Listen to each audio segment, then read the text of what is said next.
Bem, nós vamos estar falando aqui, fazendo mais um vídeo, né?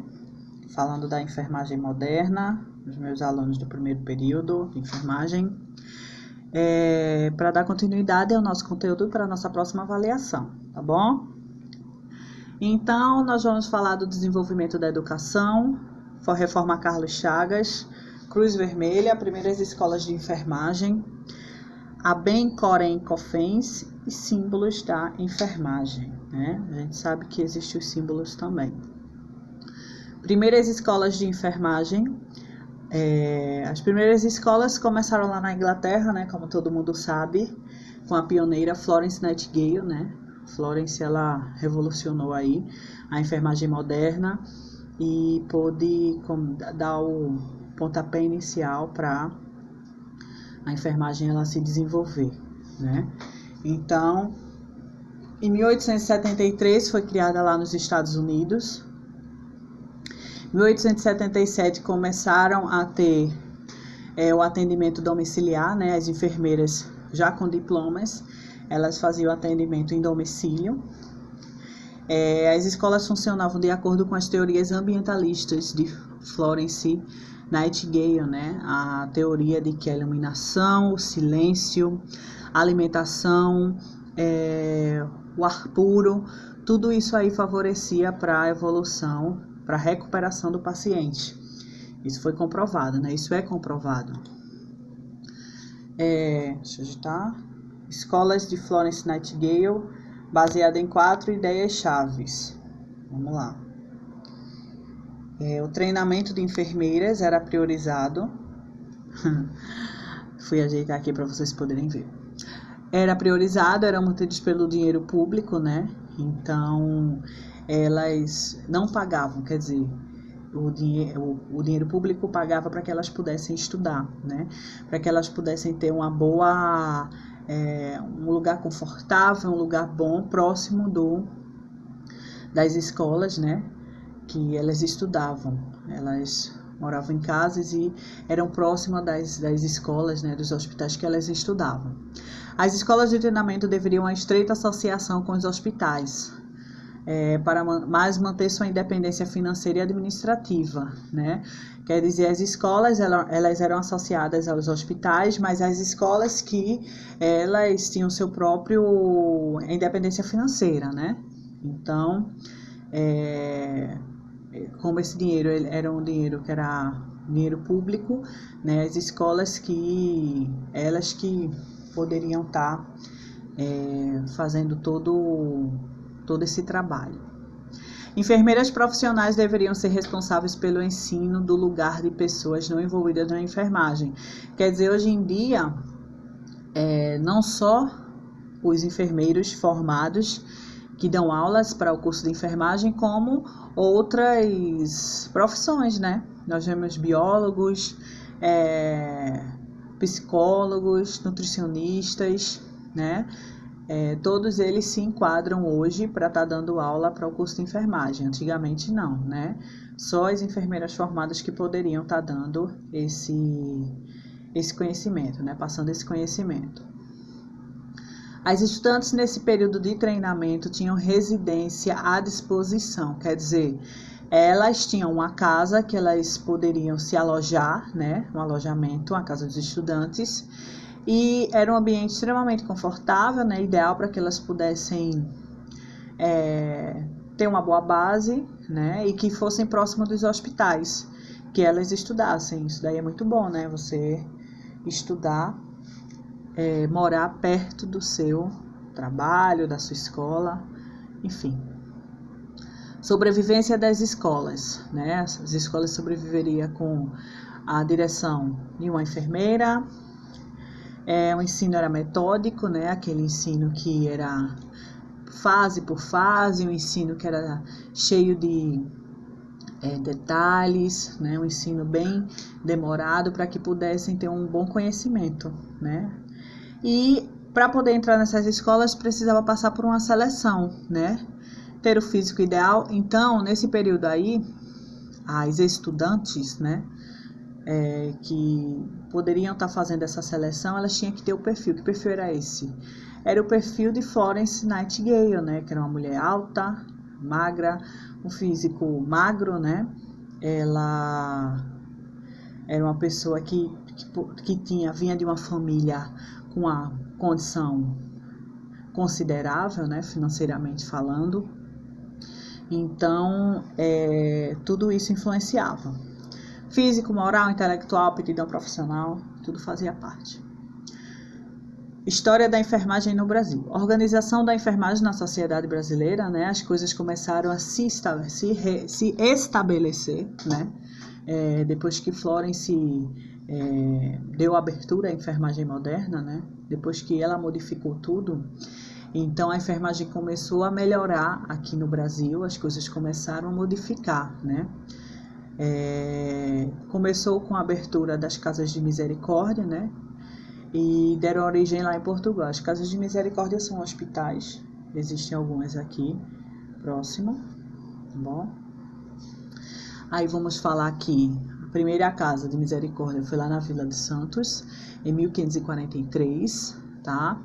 1549 na Santa Casa, na Bahia, 1560 em Pernambuco, 1880 em Porto Alegre e Curitiba, quer dizer, hoje em dia tem casas de misericórdia em todo lugar, né, do Brasil, mas ela deu origem lá em Portugal. Começa lá, né? No que diz respeito à saúde do nosso povo, o padre José de Anchieta, ele não se limitou ao ensino de ciências e catequeses, foi além, né? Quer dizer, o padre, ele passou esse conhecimento da ciência, da religião para as pessoas, né? E tudo isso era aquele ensino que ele já sabia de a ciência ela já estava se desenvolvendo, as coisas já estavam os estudos já estavam acelerados, né? Atendia aos necessitados, exercendo atividades de médico e enfermeiro, então ele já tinha um entendimento melhor para estar cuidando dos pacientes.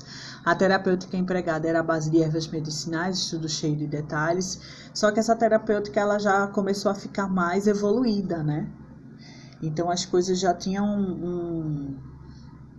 um padrão já melhorado, né? O ensino.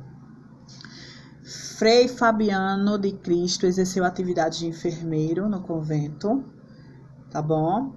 De Santo Antônio do Rio de Janeiro. Os escravos auxiliavam os religiosos no cuidado dos doentes, né? Aqui a gente está vendo que o frei, que o padre, todos eles faziam as atividades, todos eles passavam esse conhecimento, né? Na época, os escravos auxiliavam os religiosos para cuidar dos doentes.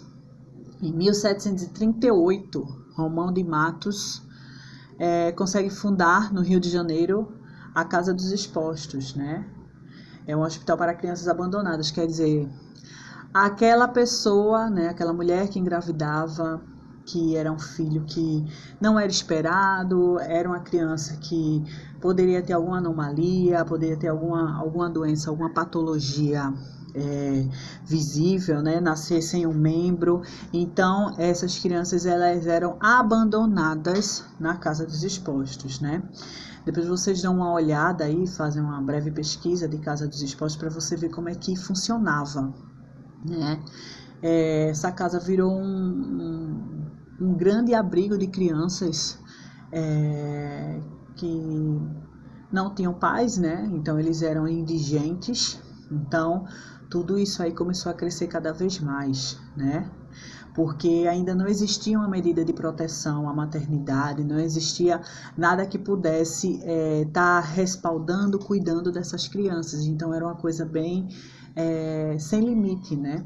Essas crianças eram deixadas nessas casas dos expostos porque eles sabiam que lá tinham pessoas que iam cuidar. Mas daí as coisas começaram a mudar quando José Bonifácio, tá, tomou medidas de proteção à maternidade, que se conhecem na legislação mundial, em 1822. Ele começou a colocar um limite, tá, nesse hospital para crianças abandonadas, e daí as coisas começaram a melhorar, né? Em 1822, foi a primeira sala de partos que funcionava na Casa dos Expostos, quer dizer, as questões físicas do hospital, que se tornou um hospital, né? Ele começou a se organizar, né? A ter medidas preventivas, medidas que pudessem estar melhorando o atendimento a essas mulheres. Em 1832 foi criada a Faculdade de Medicina no Rio de Janeiro, tá? Então, primeiro existiu a Faculdade de Medicina e depois existiu a Faculdade de Enfermagem. Madame Durocher, primeira parteira formada no Brasil, tá? Não esqueçam disso aí. Desenvolvimento da educação e enfermagem no Brasil. A questão saúde passa a constituir um problema econômico-social. Por quê? Porque não existiam profissionais adequados para que pudessem resolver as questões, eu já tinha falado isso para vocês, epidemiológicas, né? Os serviços públicos estavam passando por colapsos, então estava precisando, apesar de já estar começando a formação de profissionais da enfermagem, né, estavam faltando de outras áreas, né, e o serviço da vigilância ele ficou bem difícil nesse sentido aí, por questões epidemiológicas. O governo assume a assistência à saúde implantando serviços públicos da vigilância e do controle mais eficaz sobre os portos. Lembra o que a gente falou nas aulas anteriores, que a gente falou daí dos portos, que não tinham controle nem de pessoas, existia muita prostituição e não existia uma vigilância em saúde para que essas pessoas não pudessem estar adquirindo ou transmitindo doenças, né? Doenças sexualmente transmissíveis, doenças infecto-contagiosas. Então, tudo isso aí proliferou, né? Aí vamos lá. Revitaliza através da reforma Oswaldo Cruz, introduzida em 1904. Oswaldo Cruz é um médico epidemiologista, tá?